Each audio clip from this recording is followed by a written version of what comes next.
ইরানে চলমান অস্থিরতার সুযোগে মার্কিন প্রেসিডেন্ট ডোনাল্ড ট্রাম্পের সরাসরি হামলার হুমকিতে মধ্যপ্রাচ্যে নতুন করে অশান্তির আগুন জ্বলতে শুরু করেছে। ট্রাম্পের হুঙ্কার আর পারস্য উপসাগরে মার্কিন রণতরীর গর্জনে এক ভয়াবহ যুদ্ধের দ্বারপ্রান্তে দাঁড়িয়ে আছে মধ্যপ্রাচ্য। ইরানকে ঘিরে মধ্যপ্রাচ্যের ঘাঁটিগুলোতে ইতিমধ্যে F-35 লাইটনিং, F-15 এবং A-10 থান্ডারবোল্টের মতো অত্যাধুনিক যুদ্ধবিমান মোতায়েন করেছে যুক্তরাষ্ট্র। সম্ভাব্য ইরানে হামলার আশঙ্কায় ইরাক ও সিরিয়ার ঝুঁকিপূর্ণ ঘাঁটিগুলো থেকে অতিরিক্ত কর্মকর্তাদের সরিয়ে নিয়েছে ট্রাম্প প্রশাসন। এছাড়া পারস্য উপসাগরে গোয়েন্দা নজরদারি বাড়ানোর পাশাপাশি মিত্র দেশগুলোর সাথে আকাশ প্রতিরক্ষা ব্যবস্থা জোরদার করেছে ওয়াশিংটন। ইরানকে ঘিরে পুরো মধ্যপ্রাচ্যে এখন একটি সক্রিয় যুদ্ধক্ষেত্রে পরিণত হওয়ার আশঙ্কা বাড়ছে। এর মধ্যেই মার্কিন প্রতিরক্ষা সদর দফতর পেন্টাগনের নির্দেশে দক্ষিণ চীন সাগর থেকে দ্রুতবেগে মধ্যপ্রাচ্যের দিকে ধেয়ে আসছে যুক্তরাষ্ট্রের বিশাল বিমানবাহী রণতরী USS আব্রাহাম লিঙ্কন। সাথে রয়েছে বিধ্বংসী মিসাইল ডেস্ট্রয়ার ও অত্যাধুনিক যুদ্ধজাহাজ। ইরান চলমান সরকার বিরোধী বিক্ষোভ এবং দেশটির উপর ট্রাম্পের হামলার হুমকির মধ্যেই এই রণতরী মোতায়েনের খবর এলো। বর্তমানে মধ্যপ্রাচ্য অঞ্চলে যুক্তরাষ্ট্রের কোনো বিমানবাহী রণতরী নেই, তাই দক্ষিণ চীন সাগর থেকে আব্রাহাম লিঙ্কনকেই সেখানে দ্রুততম সময়ের মধ্যে সরিয়ে নেওয়া হচ্ছে। গত নভেম্বর মাসে এই রণতরীটি যুক্তরাষ্ট্রের সান ডিয়েগো থেকে রওনা দিয়েছিল। এরপর গত মাস থেকে দক্ষিণ চীন সাগরে এটি অবস্থান করছিল। গত 8 জানুয়ারি এই রণতরী থেকে সরাসরি গুলি ছোড়ার মহড়া চালানো হয়েছে। সেই সময় উন্নতমানের মিসাইল ডিফেন্স সিস্টেম এবং যুদ্ধবিমান পরিচালনার মহড়াও চালানো হয়।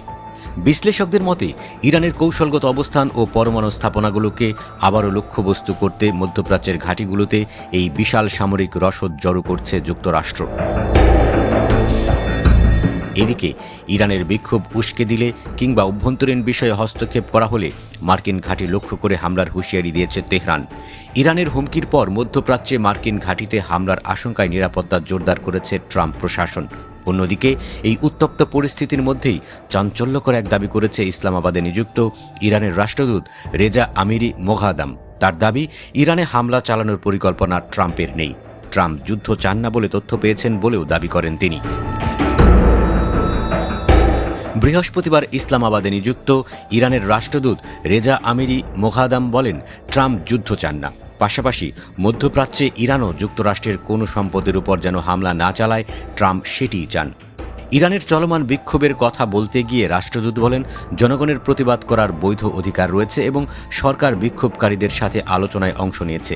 যুক্তরাষ্ট্র এবং পশ্চিমা গণমাধ্যমের প্রচারণায় বিক্ষোভকে উস্কে দিয়েছে, ফলে পরিস্থিতি আরও খারাপের দিকে যাচ্ছে বলেও অভিযোগ করেন তিনি। সবশেষে যুক্তরাষ্ট্রকে হুঁশিয়ারিও দেন ইরানের রাষ্ট্রদূত। তিনি বলেন, বর্তমানে তেহরানের পরিস্থিতি সম্পূর্ণ সরকারের নিয়ন্ত্রণে। ইরান আক্রান্ত হলে যুক্তরাষ্ট্র এবং ইসরায়েলি স্থাপনাগুলো লক্ষ্যবস্তু বানাবে বলেও সতর্ক করেন তিনি। ইরানে চলমান অস্থিরতার সুযোগে মার্কিন প্রেসিডেন্ট ডোনাল্ড ট্রাম্পের সরাসরি হামলার হুমকিতে মধ্যপ্রাচ্যে নতুন করে অশান্তির আগুন জ্বলতে শুরু করেছে। ট্রাম্পের হুঙ্কার আর পারস্য উপসাগরে মার্কিন রণতরীর গর্জনে এক ভয়াবহ যুদ্ধের দ্বারপ্রান্তে দাঁড়িয়ে আছে মধ্যপ্রাচ্য।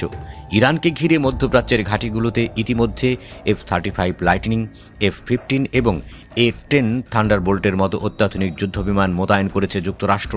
সম্ভাব্য ইরানের হামলার আশঙ্কায় ইরাক ও সিরিয়ার ঝুঁকিপূর্ণ ঘাঁটিগুলো থেকে অতিরিক্ত কর্মকর্তাদের সরিয়ে নিচ্ছে ট্রাম্প প্রশাসন। এছাড়া পারস্য উপসাগরে গোয়েন্দা নজরদারি বাড়ানোর পাশাপাশি মিত্র দেশগুলোর সাথে আকাশ প্রতিরক্ষা ব্যবস্থা জোরদার করেছে ওয়াশিংটন। ইরানকে ঘিরে পুরো মধ্যপ্রাচ্যে এখন একটি সক্রিয় যুদ্ধক্ষেত্রে পরিণত হওয়ার আশঙ্কা বাড়ছে। যুক্তরাষ্ট্র ও ইরানের এমন পাল্টাপাল্টি অবস্থানের কারণে মধ্যপ্রাচ্যে আরও একটি রক্তক্ষয়ী যুদ্ধের আশঙ্কা করছেন সমর বিশ্লেষকরা।